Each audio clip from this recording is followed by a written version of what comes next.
Ethan Walker, 38, was the quiet mastermind behind Luminar Robotics, a powerhouse in AI headquartered in New York City. To Forbes readers, he was the billionaire who rose from nothing. To himself, he was a boy from Detroit who built robots from junkyard parts and swore that heartbreak would never define his worth again. Years ago at MIT, his first love left him for a wealthier man. That wound turned into relentless ambition. Ethan rarely gave interviews, skipped red carpet galas, and instead read late into the night, Hemingway beside Asimov, while Manhattan's skyline blinked beyond his glass penthouse. His life was rigid. Gym at dawn, endless meetings, coding at night.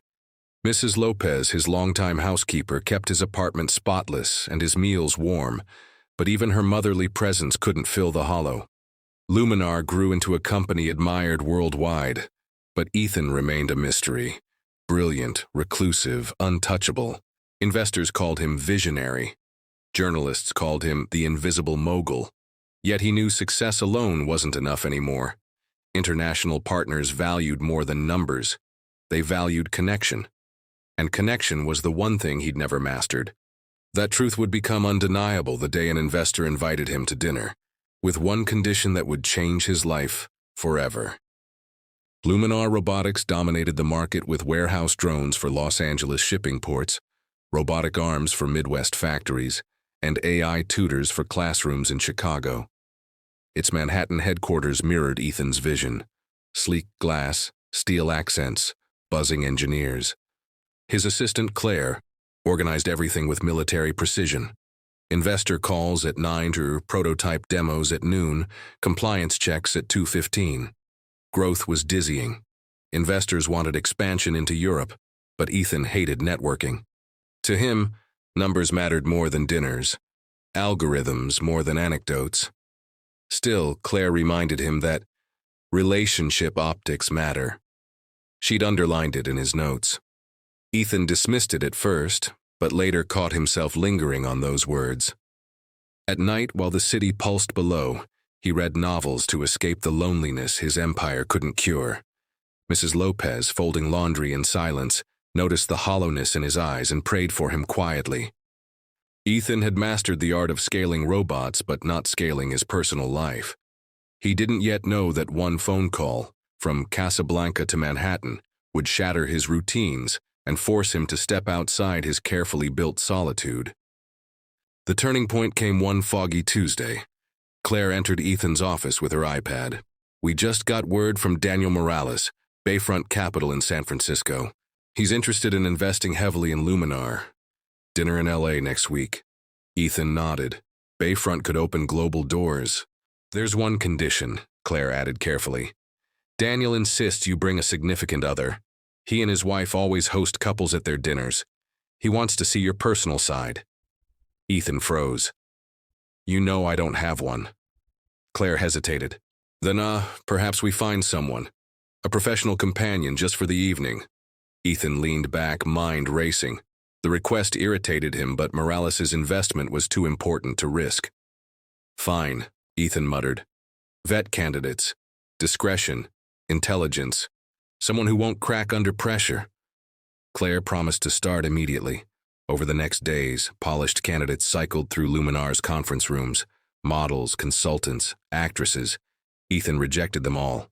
Too rehearsed, too desperate, too hollow. Exhausted, he slipped out of the building and wandered downtown, craving coffee more than strategy. That's when he saw her. A barista managing chaos behind the counter with calm precision, and a smile that somehow didn't break under pressure. Her name tag read, Rachel. The Midtown Cafe was crowded, noisy, alive with impatient customers and laptop warriors. Yet Rachel Carter moved through it like a conductor, balancing trays, soothing grumpy patrons, fixing a broken card reader with a quick reset. Ethan watched from the corner, struck by her steady poise. When the rush thinned, he approached. "Ms. Carter?" he asked, nodding at her name tag. She looked up, surprised to see the billionaire tech founder standing in her line. "Yes, coffee or tea?" "Neither." "I have a proposal," Ethan said, lowering his voice. "I need someone to accompany me to a business dinner. Just one night. Pretend to be my partner. You'd be well compensated. Rachel blinked, almost laughing. You want to hire me to play your girlfriend? Yes, Ethan said firmly. I've seen how you handle pressure. You're genuine, confident. That's what I need. Rachel hesitated. Bills loomed. Her younger brother Josh needed tuition. Extra income would help. All right, Mr. Walker, but on my terms. Respect, boundaries, and you'll brief me fully so I don't look like a fool. Relief crossed Ethan's face. Deal. Somewhere behind them, the espresso machine hissed, sealing the strangest agreement of both their lives. The next afternoon, Rachel walked into Luminar's glass tower, dressed simply but neatly. Claire ushered her into a private meeting room. Charts, dossiers, and etiquette notes waited on the table. Here's what you need to know, Claire began. Daniel Morales is traditional, values family and stability. His wife Isabella will be there too. Topics include Luminar's AI ethics, robotics in education, and their expansion into Europe. You'll need to show warmth, intelligence, and chemistry with Ethan. Rachel listened, pen in hand, absorbing every detail. Ethan arrived halfway through, carrying himself with that familiar guarded distance. Yet when she asked a question about Nova's robotics in schools, he surprised himself by smiling at her curiosity. They rehearsed. How they met. A coffee shop meet-cute. Their shared love of literature, true for Rachel, borrowed for Ethan, and a few personal anecdotes to sound natural. Truth with polish, Rachel summarized. Ethan nodded. Exactly. Later, Claire mentioned attire. We've scheduled a fitting with a stylist in Soho. The dinner is formal. Rachel sighed, half amused. From apron to gown in 3 days, this should be interesting. For the first time in years, Ethan found himself looking forward to more than just the business. The boutique in Soho smelled of leather and silk. Helena, the stylist, studied Rachel with a professional eye. You need understated sophistication, she said, pulling dresses off racks. Rachel tried on a navy sheath, a crimson gown, and finally a flowing emerald dress that seemed to light her from within.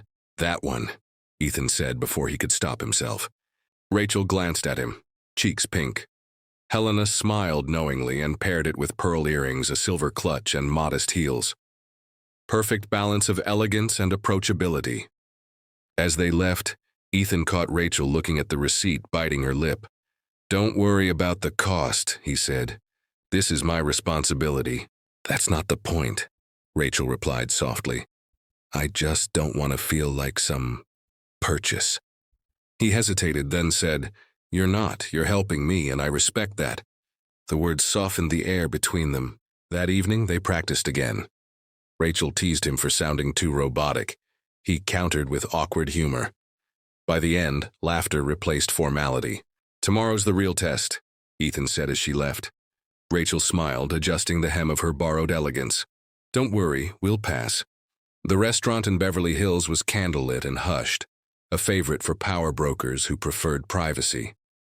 Ethan and Rachel arrived early, seated in a private corner with a sweeping view of the city lights.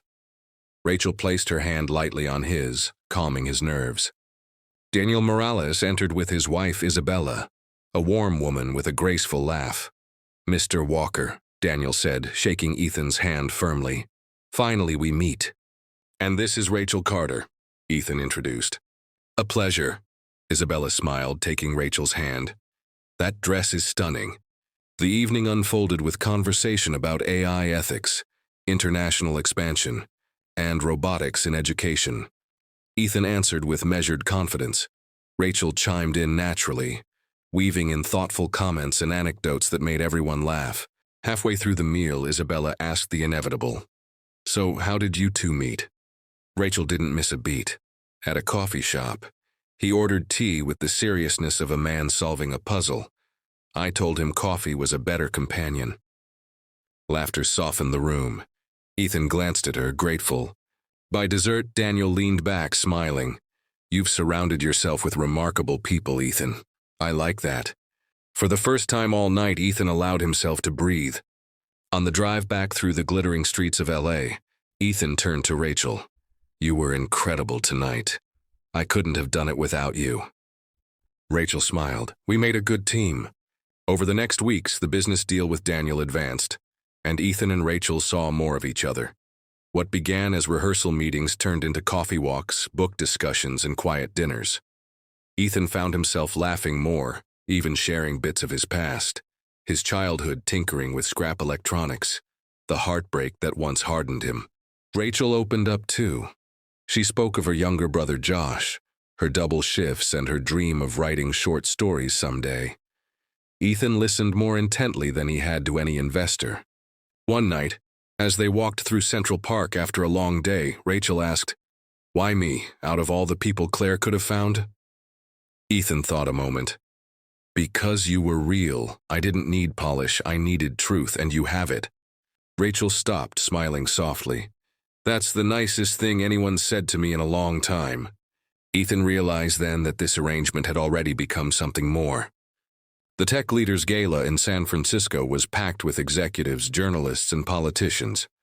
Ethan usually dreaded such events, but with Rachel beside him in a midnight blue gown, he felt unexpectedly proud. As they entered, heads turned. The reclusive billionaire with a mysterious partner. It was the kind of gossip the press loved, yet Rachel's natural warmth quickly dissolved curiosity. She charmed CEOs with thoughtful questions, discussed literature with a senator's wife, and even made a group of young engineers laugh with a quick-witted remark about robots doing laundry. Later, during a slow dance under golden chandeliers, Ethan finally voiced what had been growing inside him. "Rachel, this started as a business arrangement, but it doesn't feel that way anymore. I care about you, deeply." Rachel looked up at him, her eyes bright. "Ethan, I feel the same. You've shown me a world I never thought I'd be part of, and you've believed in me more than anyone else." He bent down and kissed her softly. The music swelled, the crowd blurred, and in that moment, the arrangement became something real.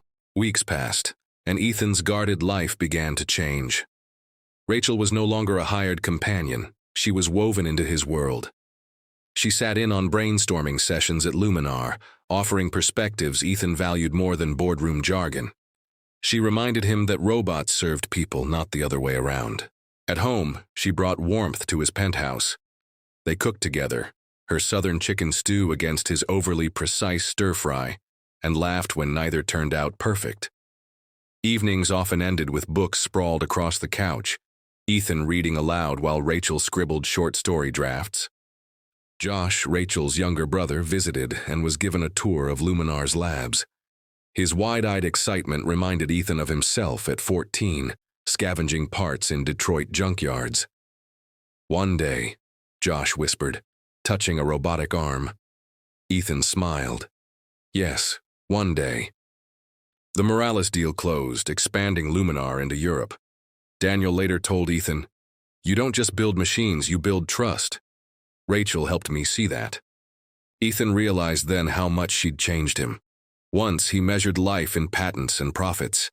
Now he measured it in laughter, books, and the quiet certainty of Rachel's hand resting on his. Ethan had built empires, but nothing unnerved him like planning a proposal. He wanted it perfect, private, meaningful, unmistakably theirs. He chose a rooftop in Brooklyn overlooking the Manhattan skyline, the city lights twinkling like a constellation. Rachel arrived in a simple dress, unaware of what awaited. Dinner was modest, grilled salmon, fresh bread, wine, but the table was lit with candles and scattered flowers. As the meal wound down, Ethan reached across and took her hand. "Rachel," he said, voice unsteady, "before you, my life was steel and silence. You brought warmth I didn't know I needed. You taught me that love isn't a weakness. It's the strongest foundation of all. I love you, and I don't want a future without you. Will you marry me?" Her breath caught as he opened a velvet box revealing a ring that caught the city's glow. Tears welled. "Yes, Ethan, yes." He slid the ring on her finger, kissed her hand, then her lips. The city seemed to cheer with honking horns and laughter in the streets below. For the first time, Ethan Walker felt richer than any fortune could make him. They chose simplicity over spectacle. In a sunlit garden just outside Boston, surrounded by close friends and family, Ethan and Rachel exchanged vows. Rachel walked down the aisle in an elegant ivory gown, her smile steady despite tears brimming. Ethan, in a tailored navy suit, couldn't take his eyes off her. His voice trembled as he spoke. I used to live in solitude, mistaking walls for safety. But you broke those walls, and now every day with you feels like home. Rachel's vows answered softly. You gave me the courage to dream again. You saw me when I felt invisible. I promised to stand by you, in silence, in storms, and in laughter.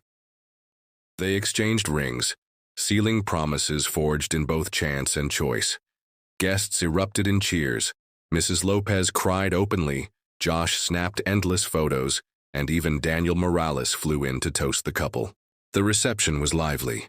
Barbecue mixed with fine wine, dancing under fairy lights, and Rachel laughing so hard her veil slipped.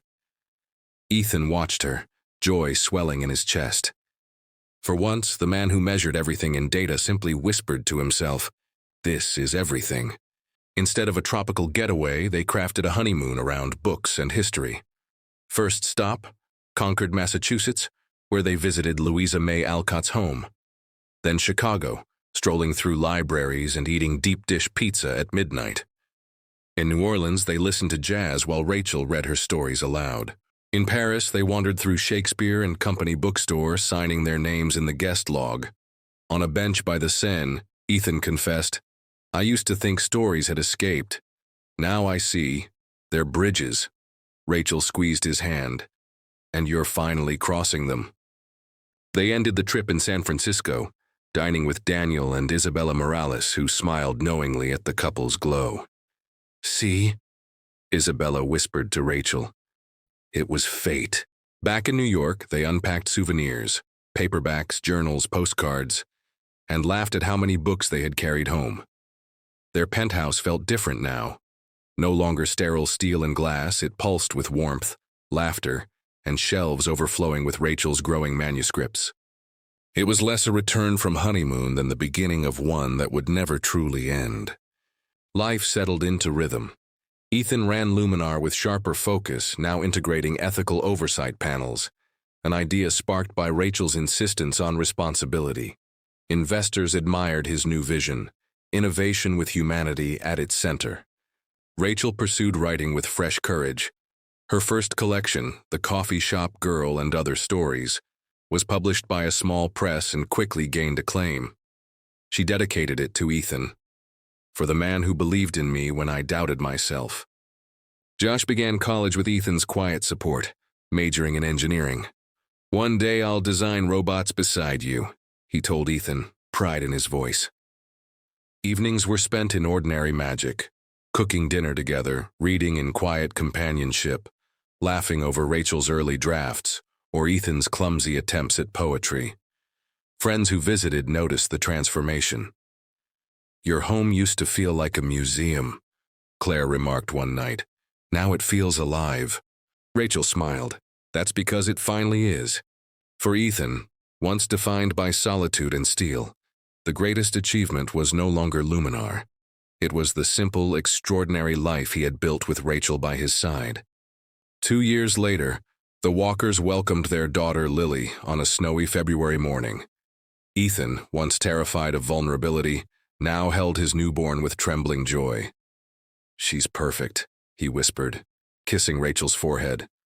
Life shifted again. The penthouse filled with laughter, toys, and lullabies.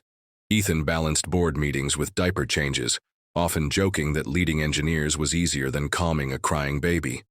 Rachel wrote between naps, her stories now filled with themes of family and belonging. Luminar flourished, guided by Ethan's new philosophy. Technology must serve humanity, not overshadow it. Investors noted the change, but those close to him knew. It was Rachel and Lily who had reshaped him. One evening, as they sat on the balcony watching snow fall over Manhattan, Rachel leaned against Ethan. Remember when your life was nothing but walls? He kissed her hair, smiling. Now it's nothing but doors, and you open them all. Their love, born from a strange arrangement, had become a lasting legacy. Proof that even the loneliest fortress can be transformed into a home filled with light, laughter, and love. If this story moved you, take this moment to share it with someone who needs hope, love, companion, and subscribe to this channel for more life-touching stories. Maybe your 5 minutes of listening will change a life or possibly your own.